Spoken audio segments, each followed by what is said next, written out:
The path of later on. The path of later on and the road of tomorrow lead only to the castle of nothing at all. By the wayside, many colored flowers delight the eye. Red berries gleam on small trees with knotty branches, and in the distance a brilliant sun shines gold upon the ripe corn. A young traveler is walking briskly along, happily breathing in the pure morning air. He seems joyful, without a care for the future. The way he is following comes to a crossroads, where innumerable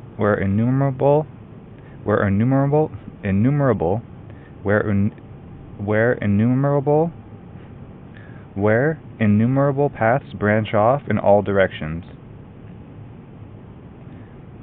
Everywhere the young man can see criss-crossing footprints. The sun shines ever bright in the sky. The birds are singing in the trees. The day promises to be very beautiful. Without thinking, the traveler takes the path that is nearest to him, which seems, after all, quite practicable. It occurs to him for a moment that he could have chosen another way, but there will always be time to retrace his steps if the path he has taken leads nowhere. A voice seems to tell him, turn back, you are not on the right road." But everything around him is charming and delightful. What should he do? He does not know. He goes on without taking any decision. He enjoys the pleasures of the moment. "In a little while," he replies to the voice. "In a little while I shall think. I have plenty of time." The wild grasses around him whisper in his ear, "Later, later, yes, later." Ah, how pleasant it is to breathe the scented air, while the sun warms the air with its fiery rays. Later, later, and the traveler walks on. The path widens. Voices are heard from afar. "Where are you going, poor fool? Don't you see that you are heading for your ruin? You are young. Come to us, to the beautiful, the good, the true. Do not be misled by indolence and weakness. Do not fall asleep in the present. Come to the future." Later, later, the traveler answers to these unwelcome voices. The flowers smile at him and echo, "Later." The path becomes wider and wider. The sun has reached the zenith. It is a glorious day. The path becomes a road. The road is white and dusty, bordered with slender birch trees. The soft purling of a little stream is heard, but in vain he looks in every direction. He can see no end to this interminable road. The young man, feeling a secret unease, cries, "Where am I? Where am I going? What does it matter? Why think? Why act? Let us drift along this endless road. Let us walk on. I shall think tomorrow." The small trees have disappeared. Oak trees line the road. A gully runs on either side. The traveler feels no weariness. He is borne along as if in a delirium. The gully becomes deeper. The oaks give way to fir trees. The sun begins to go down. In a daze, the traveler looks all around him. He sees human figures rolling in the ravine, clutching at the fir trees, the sheer rocks, the roots jutting from the ground. Some of them are making great efforts to climb out, but as they come near to the edge, they turn their heads and let themselves fall back. Hollow voices cry out to the traveler, "Flee this place. Go back to the crossroads. There is still time." The young man hesitates, and then replies, "Tomorrow." He covers his face with his hands so as not to see the bodies rolling in the ravine, and runs along the road, drawn on by an irresistible urge to go forward. He no longer wonders whether he will find a way out. With furrowed brow and clothes in disorder, he runs on in desperation.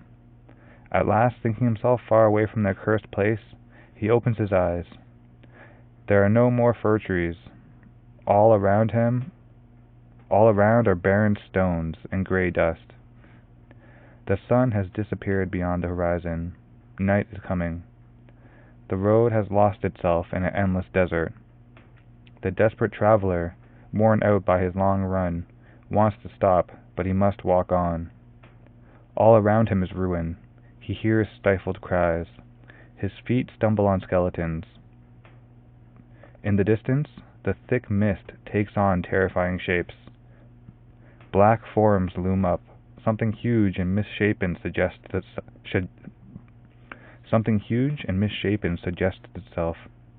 The traveler flees rather than walks towards the goal he senses, and which seems to flee from him. Wild cries direct his steps. He brushes against phantoms. At last he sees before him a huge edifice, dark, desolate, gloomy. A castle to make one say with a shudder, a haunted castle. But the young man pays no attention to the bleakness of the place. These great black walls make no impression on him. As he stands on the dusty ground, he hardly trembles at the sight of these formidable towers. He thinks only the goal is reached. He forgets his weariness and discouragement. As he approaches the castle, he brushes against a wall, and the wall crumbles. Instantly, everything collapses around him. Towers, battlements, walls have vanished, sinking into dust which is already added to the dust already covering the ground. Owls, crows, and bats fly out in all directions, screeching and circling around the head of the poor traveler, who, dazed, downcast, overwhelmed, stands rooted to the spot, unable to move. Suddenly, horror of horrors, he sees rising up before him terrible phantoms, who bear the names of desolation, despair, disgust with life, and amidst the ruins he even glimpses suicide, pallid and dismal above a bottomless gulf. All these malignant spirits around him, clutching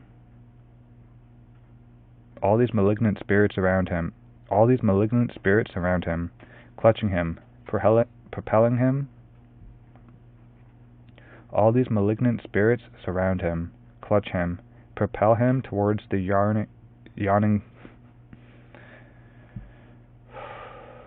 All these malignant spirits surround him, clutch him, propel him towards the yawning chasm.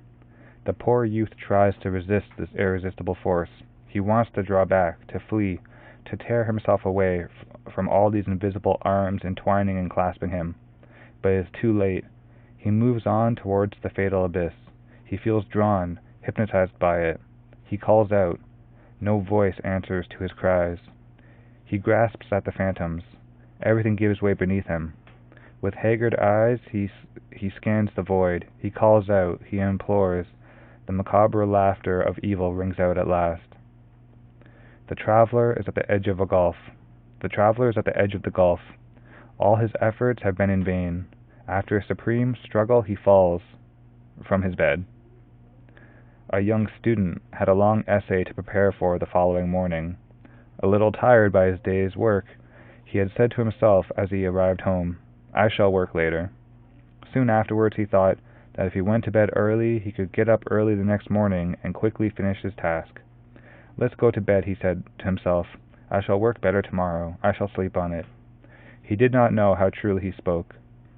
His sleep was troubled by the terrible nightmare we have described, and his fall awoke him with a start. Thinking over what he had dreamt,